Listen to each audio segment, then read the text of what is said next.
So I'm not wearing any foundation for this look, or any face makeup for that matter, but I did fill in my eyebrows, and we are about to go in with mascara. The mascara that I'm using is from Bobbi Brown. It's the Smoky Eye Mascara, and the reason why we're doing this is so it blends in with the thread that we're going to be putting on our eyelid. Alright, next I'm just taking a cotton ball, and I'm going to rip it up and roll it. And what we're going to do with this, we're going to put it on the top and the bottom rows of our teeth, and it's going to give us that swollen mouth effect.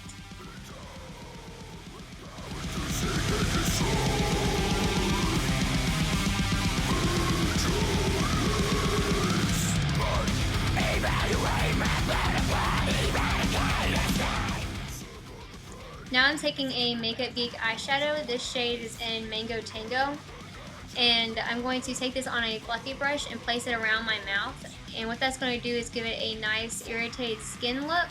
We'll be going back and forth with the shade throughout the video.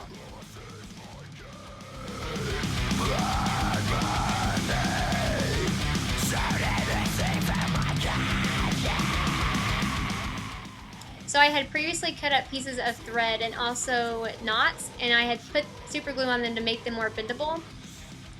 Now I'm just going to take a eyelash adhesive. This is from Revlon, and it comes with a wand. Yep. And now I'm just going to make dots on my mouth where I'm going to place the thread. Oh, and the thread that I'm using is just a thick dark thread that I bought from Sally's Beauty Supply. So continue just sticking the thread on. I tried doing different lengths, going different directions, just to make it not look as neat.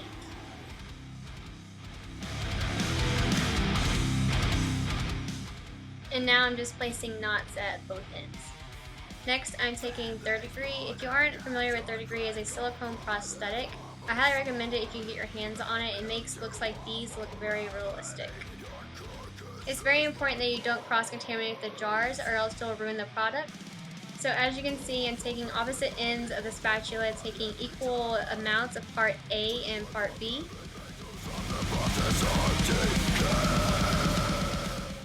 Using a separate spatula, I'm just going to mix the two mixtures together. Not only is this going to act as a stronger adhesive, but once it dries, it's going to look as if the skin is going over the thread, making it look more realistic. So I'm just going over each end of each individual thread.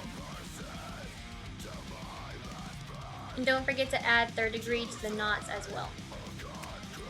Next, I'm taking a black eyeshadow from NYX. I believe the shade is called Raven. And I'm just taking that wherever the thread meets the skin. What this is going to do is give the incisions more depth.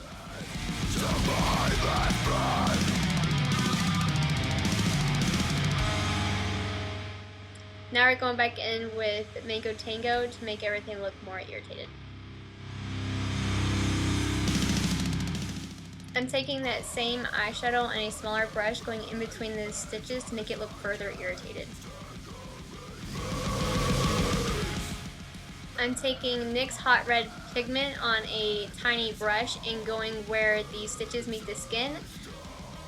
Now, I've never had stitches around my mouth, but I would only assume that it would be more bloodshot in those areas.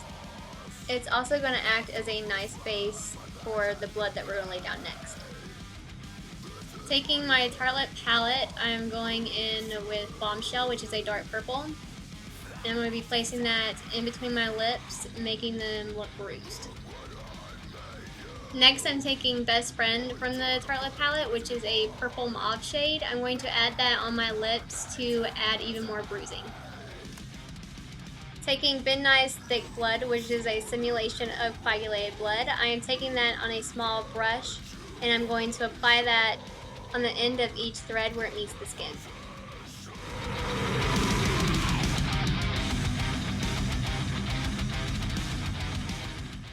And don't forget to apply blood around the knots. I also added blood in between my lips and down the corners of my mouth. I felt like it added a little extra something to the look. Taking a blue and yellow eyeshadow from Makeup Geek, I'm just going to take that around my mouth to add some slight bruising.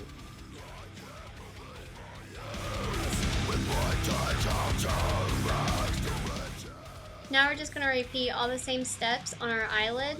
Remember to go in with different links, going at different angles to make it not look as neat. But don't attach the bottom part of the thread to the bottom part of the lid yet. That's actually going to be our very last step, because we want to be able to see what we're doing.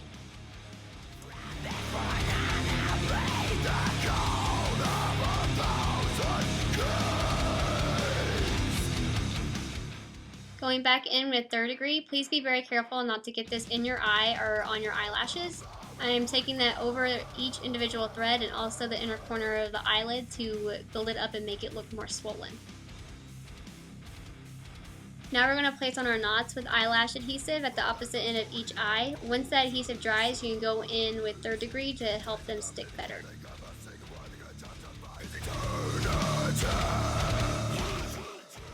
Going in with Mango Tango on a big fluffy brush, I'm going to take that all around my eyes to make them look more irritated.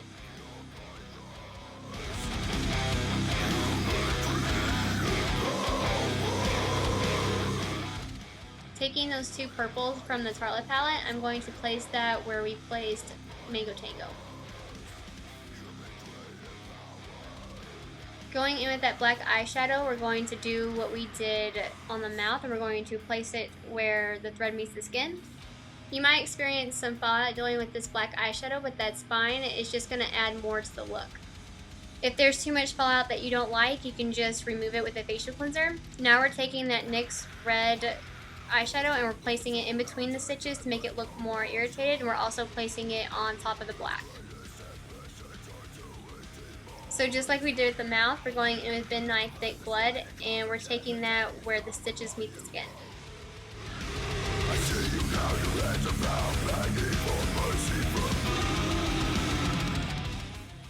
Okay, so this is where it starts to get a little bit more complicated. What we're going to do is place the lash adhesive to the very bottom part of the thread, and we're going to bend it and stick it on. You might need a little bit of help from 3rd degree since it is more tacky. The reason why we're bending the thread is because we need to give our eye a little bit of slack because we don't want to be completely blind.